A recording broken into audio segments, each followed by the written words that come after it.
Bueno, yo creo que es un gobierno que nace tocado porque el régimen que nace después de la transición ha tenido que sacrificar a una de sus patas fundamentales, que es el Partido Socialista, para conseguir mantenerse en el poder y formar gobierno.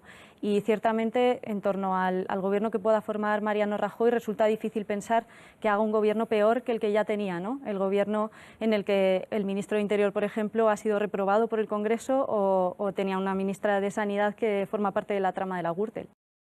¿No va a pactar nada con el Partido Popular o es una cuestión de ver políticas diferentes? Bueno, ahora mismo nosotros tenemos una responsabilidad enorme y es que somos los únicos con las manos libres para hacerle una verdadera oposición al Partido Popular. Entonces tenemos que trabajar para ser una verdadera alternativa de gobierno en un plazo que nosotros no vemos más allá de 3 a 4 años. Quería decir simplemente que Mariano Rajoy se ha demostrado como un negociador ciertamente muy duro y ha condenado haciendo claudicar al Partido Socialista y a Ciudadanos, les ha condenado a la irrelevancia política completamente.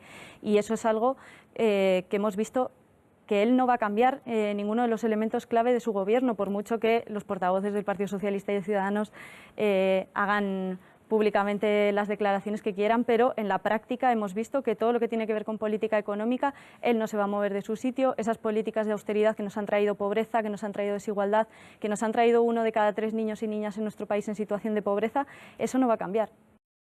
Ante este cambio, ¿por qué no entonces hicieron ustedes presidente a Pedro Sánchez? Si está tan mal pinta ahora, ¿por qué a principios de año no votaron a favor de su investidura? Bueno, yo diría que de tanto tocar a la puerta del Partido Socialista prácticamente casi se nos cae el brazo. Entonces simplemente recordar que el Partido Socialista nos trajo un acuerdo ya cerrado con Ciudadanos que tenía un 80% del programa del Ciudadanos y un 20% del programa del Partido Socialista. Si el Partido Socialista hubiera venido con buena voluntad a negociar con nosotros y a poner encima de la mesa su programa, con el que sí que tenemos un montón de elementos en común, nosotros habríamos estado dispuestos... Es que el día que estaba con el rey Pedro Sánchez, su líder, estaba declarándose vicepresidente del gobierno. Eso es manera de dialogar o de pactar. Es plantear un gobierno en coalición que es el respeto... Bueno, por cerrar un poco el debate en torno a la formación de un gobierno de cambio y de progreso, yo creo que nosotros hemos sido claros. Por respeto a nuestros 5 millones de votantes, era fundamental que en un gobierno de cambio y para ejercer ese control del que tanto habláis en Ciudadanos, para ejercer de verdad control sobre el gobierno, qué mejor que formar parte de ese Consejo de Ministros, qué mejor que formar parte de las decisiones en las políticas públicas que se tomen.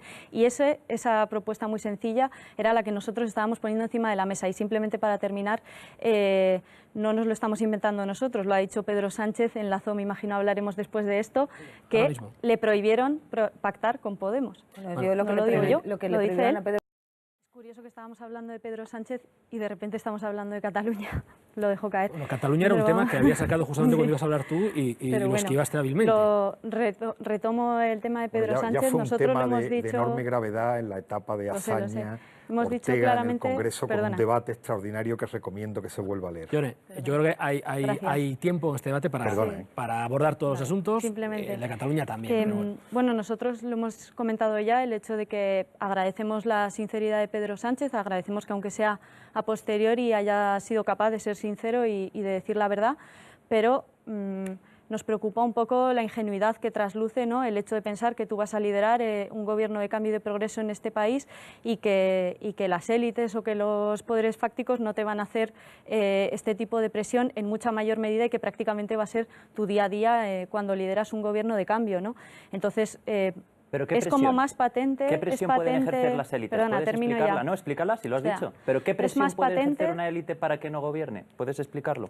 Es sencillo que, bueno, yo creo que es que además cuanto más lo explicáis es cada vez peor. ¿Vosotros sentís la presión de las élites?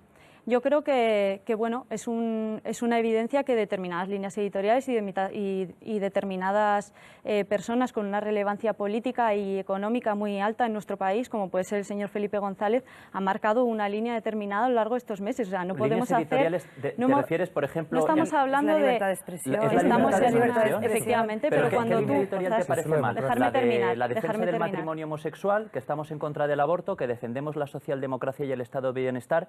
¿Estás en contra contra de esa línea editorial? Déjame terminar. ¿Estás en contra de la unidad de España? ¿Es algo que vamos a hacer una cosa. Johnny, Termino. terminan 30 segundos, de verdad. Termino muy rápido.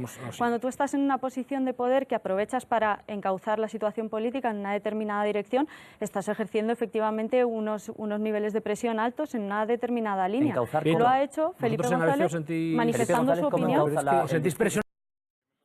Bueno, varias cosas, porque la máquina del fango no tiene fin, y más en este caso, ¿no? ¿Qué es la máquina del fango? La máquina del fango es esa que saca temas como este en momentos curiosos, como a unos pocos días de las primarias en la Comunidad de Madrid, ¿no? Yo creo que Ramón lo ha explicado muy bien, y yo creo que me remito principalmente a sus explicaciones, porque él es quien mejor lo explica, pero él es una persona, y yo entiendo que igual aquí os resulta difícil de entender, pero le ha pasado a mucha gente en este país el creer cuando empiezas la carrera que cuando acabas la carrera vas a tener un trabajo y vas a poder pagar una vivienda, y cuando acabas la carrera resulta que bueno, unos señores del Partido Popular han destrozado el país y no tienes trabajo y tienes que emigrar. Entonces, lo que ocurre es que Ramón Espinar creía que lo iba a poder pagar y que finalmente no lo puede pagar y tiene que vender el piso. Mira, ¿qué ocurre? Te digo una cosa. He oído por ahí, dejarme terminar. He oído por ahí algunas cuestiones como que él podía haber renunciado. No, porque él ya estaba pagando el piso durante ese tiempo, el tiempo en que la vivienda se estaba construyendo. ¿El que hace? En el momento en que ve que no lo puede pagar, lo vende al precio que él quiere, como hacen los fondos buitre, poniendo a la venta cuando les interesan un montón de viviendas para enriquecerse. No, él pone a la tasación de la Comunidad de Madrid el piso a la venta, y ese dinero, como bien ha explicado, lo utiliza ¿para qué? Para pagarse un máster. Y ese me parece, entiendo que a lo mejor las vidas de las personas que viven en otro nivel es difícil de entender esto, pero es que yo lo puedo entender, porque a mí también me podría haber pasado el hecho de entrar en una vivienda y después darte cuenta que no la puedes pagar. A ver, vamos a ver una cosa. Y el hecho de que esto salga a 3 días de que Ramón se haya candidatizado para ser secretario general de Madrid y que empiecen las votaciones dentro de 3 días, pues parece que sí, que hay ciertos intereses en determinados medios de comunicación por hacerle daño a su imagen. Por una breve alusión, por hacerle daño muy a su fácilmente. Imagen, Mira, habiendo vivido como estudiante en Madrid y habiendo ganado 600 euros al mes, que los he ganado, yo jamás he tenido 50.000 euros para darlos de entrada a un piso. Exacto. Pero que no eran suyos, eran de sus padres y de su abuela. A ver, ronda rápida porque no nos vamos a ir a la educación. Tus padres y tu abuela igual tú no has podido, pero hay mucha gente a la que sus padres y sus abuelos les han ayudado. ¿Es factible un pacto por la educación?